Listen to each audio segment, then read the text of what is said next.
अस्सलाम वालेकुम जी फ्रेंड्स, हम लोगों ने SSP 2 की सीरीज़ को स्टार्ट किया हुआ है। तो इस सीरीज़ में हम इन टॉपिक्स पर पिछली वीडियोस में बात कर चुके थे। ये देखते जाएं। तो आज की जो हमारे पास वीडियो है वो वीडियो नंबर हमारे पास है 23। इसका ए पार्ट है मेटल्स, इंसुलेटर्स एंड सेमीकंडक्टर्स। तो आने वाली वीडियोस में इन टॉपिक्स पर भी हम इंशाल्लाह रहमान बात करने की कोशिश करेंगे। तो आइए आज एक टॉपिक स्टार्ट करते हैं। बिस्मिल्लाहिर्रहमानिर्रहीम, सल्लल्लाहु अला मुहम्मद सल्लल्लाहु अलैहि वसल्लम। वही बातें हैं जो हम पिछली क्लासेस में पढ़ते आ रहे हैं। ओके, सबसे पहले अगर हम मेटल की बात करें, मेटल में क्या होता है जिसको हम कंडक्टर का नाम देते हैं। तो कंडक्टर एक ऐसा मटेरियल है जिसमें जो हमारे पास करंट होता है वो इजीली पैदा हो जाता है, करंट इजीली फ्लो करता है। ओके, तो मोस्ट जो हमारे पास मेटल होते हैं उनको हम गुड कंडक्टर्स का भी नाम देते हैं। मेटल्स को हम कंडक्टर का नाम देते हैं, कंडक्टर को हम मेटल का नाम देते हैं आमतौर पर, जनरली तौर पर। लेकिन जो मोस्ट मेटल्स होते हैं, अच्छे मेटल्स होते हैं, उनको हम कंडक्टर्स का भी नाम देते हैं, गुड कंडक्टर्स का भी नाम देते हैं। तो ये सिंपल सिर्फ यही समझे, मेटल को हम कंडक्टर कहते हैं, कंडक्टर को हम मेटल कहते हैं। ओके, तो द बेस्ट कंडक्टर जो हमारे पास है वो हमारे पास सिंगल एलिमेंट मटेरियल्स होते हैं। मिसाल के तौर पर जो हमारे पास कॉपर है हमारे पास, जो हमारे पास सिल्वर है, इसी तरह जो हमारे पास आर्सेनिक, सॉरी आर्सेनिक तो उसमें तो सेमीकंडक्टर में आ जाता है। इसी तरह हमारे पास जो गोल्ड है, ओके, जो हमारे पास Au, जो हमारे पास गोल्ड है, इसी तरह जो हमारे एल्यूमिनियम है, ये क्या है, ये तमाम मेटल्स है, कंडक्टर्स हैं। ओके, और ये क्यों मेटल्स की प्रॉपर्टी शो करते हैं, क्योंकि इनकी जो बैलेंस शेल में जो एक इलेक्ट्रॉन होता है, यानी सपोज करते हैं, सपोज हम कर रहे हैं ये हमारे पास क्या है, न्यूक्लियस है, यानी कि प्रोटॉन है, और हम सपोज कर रहे हैं ये हमारे पास एक वैलेंस वैलेंस शेल है। ओके, तो इस वैलेंस शेल में एक ही इलेक्ट्रॉन है। तो अब एक इलेक्ट्रॉन को लूज करना, इसको बाहर निकालना न्यूक्लियस की अट्रैक्शन फोर्स से, यानी देखें ये न्यूक्लियस इसको अपनी तरफ अट्रैक्ट कर रहा है, तो इसको बाहर निकालने के लिए हमें हल्का सा स्लाइडली सा टेम्परेचर देना पड़ेगा, तो ये बाहर निकल जाएगा, जिसकी वजह से क्या हो जाएगी, करंट क्रिएट हो जाएगी, एनर्जी प्रोड्यूस हो जाएगी। यानी कि ये देखना, ये एक तो नहीं है, इसी में ज़्यादा इधर ऊपर भी है, इधर भी है, इधर भी है, इधर भी है, जो ये है वही यही है, यही है, यही है और यही है। ओके, सिमिलरली इसमें भी एक इलेक्ट्रॉन होगा, इसमें भी और इसमें भी और इसमें भी।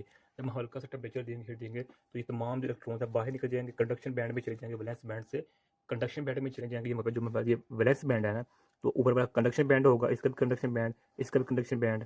तो क्या होगा, कंडक्शन बैंड दूसरे कंडक्शन बैंड के साथ अटैच होगा, दूसरा कंडक्शन बैंड तीसरे के साथ अटैच होगा, तो इस तरह में जो इलेक्ट्रिसिटी है, करंट है, वो प्रोड्यूस हो जाएगा। ओके, तो अब देखें ना, जो हमारे पास सिल्वर है, जिसको हम ये चीज़ है, अब इसके जो फिफ्थ शेल है, फिफ्थ सिर्फ एक इलेक्ट्रॉन होता है। इसी तरह हमारे पास जो कॉपर है, इसके जो फोर्थ शेल है, जो आउटर शेल है, जो सबसे लास्ट वाला शेल है, उसमें 1 इलेक्ट्रॉन होता है। तो ये एक केस हमारे पास मेटल में आ जाता है। ओके, अब इसके बाद हमारे पास आता है इंसुलेटर। इसमें क्या होता है कि ये बिल्कुल उलट है मेटल का। इसमें इलेक्ट्रिसिटी बआसानी क्रिएट होती है मेटल में, लेकिन इंसुलेटर में बआसानी क्रिएट नहीं होती, बल्कि कभी कभार तो इम्पॉसिबल हो जाती है। ओके, क्यों, क्योंकि जो मेरे पास इंसुलेटर में होता है, इंसुलेटर में सपोज मेरे पास न्यूक्लियस है, इसका जो मेरे पास शेल होते हैं, जितने मर्जी शेल हैं, इसकी इन सपोज यहाँ 2 इलेक्ट्रॉन है, ये अपनी तरफ अट्रैक्ट कर रहा है, सबको टाइटली अट्रैक्ट कर रहा है, भाई किधर जा रहे हो मुझे छोड़कर, तो ये सब अट्रैक्ट होते हैं। तो इसलिए इलेक्ट्रॉन को फ्री इलेक्ट्रॉन बनाना इतना आसान नहीं है। ओके, किस केस में, इंसुलेटर केस में। यानी कि जो हमारे पास होते हैं बैलेंस, जो हमारे पास इलेक्ट्रॉन्स होते हैं वो टाइटली बाउंडेड होते हैं टू एटम के साथ, एटम के न्यूक्लियस के साथ। ओके, देयर फोर्स जो मेरे पास जो मेरे पास होती है, there are very few electrons insulator. यहाँ कि कभी इंसुलेटर में कुछ बहुत माइनॉरिटी तादाद में ऐसे इलेक्ट्रॉन्स होते हैं जिनकी वजह से कभी कभार क्या होती है, करंट क्रिएट हो जाती है। अगर इसका एग्जाम्पल है, तो एग्जाम्पल में जो रबड़ आ जाती है वो है। ओके, इसलिए मेरे पास प्लास्टिक है, वो भी इसका हिस्सा है। मेरे पास ग्लास है, वो भी इंसुलेटर है। जो मेरे पास मिका है, MIC, मिका या माइका। इसी तरह जो मेरे पास जो होता है क्वार्ट्ज, ये मेरे पास किसकी एग्जाम्पल आ जाती है, इंसुलेटर में। अब अगर हम बात करें सेमीकंडक्टर, इसका और इसकी एवरेज वैल्यू को ऐड कर दिए तो मेरे पास सेमीकंडक्टर आ जाता है। यानी सेमीकंडक्टर में क्या होता है, कुछ प्रॉपर्टी मेटल्स की यानी कंडक्टर की होती है, और कुछ प्रॉपर्टी किसकी होती है, इंसुलेटर की होती है।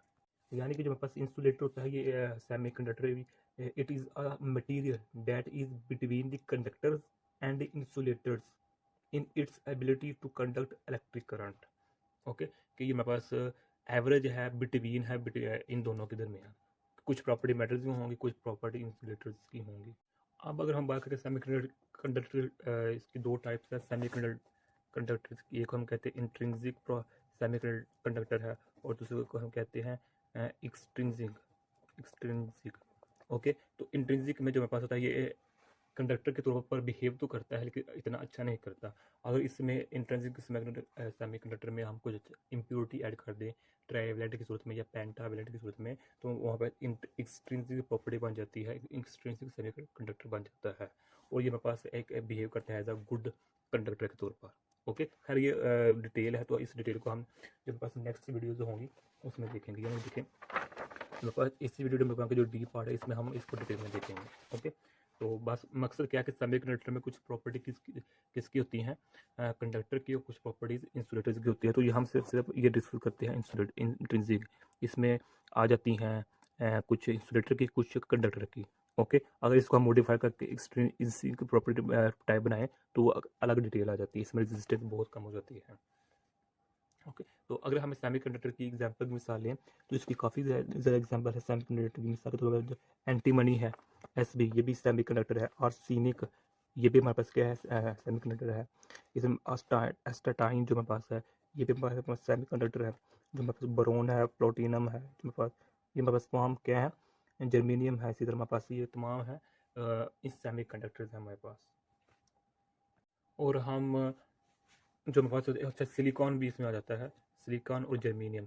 सिलिकॉन और जर्मेनियम को हम ज़्यादा यूज़ करते हैं, और इन दोनों में से जो सिलिकॉन है इसको हम ज़्यादातर यूज़ करते हैं। अब इसको हम क्यों यूज़ करते हैं सिलिकॉन की, क्वेश्चन शॉर्ट क्वेश्चन काफ़ी बोल रहे हैं, इसका आंसर इंशाल्लाह नेक्स्ट वीडियो जो बी पार्ट है इसमें इसका हम आंसर देंगे। तो यही आज का हमारा इतना सा टॉपिक था। अगर आप लोगों ने अभी तक हमारा चैनल पाक एमएन अकेडमी इसको सब्सक्राइब नहीं किया तो प्लीज़ सब्सक्राइब कर दीजिए। रखिएगा। अस्सलाम वालेकुम रहमतुल्लाहि व बरकातुहू।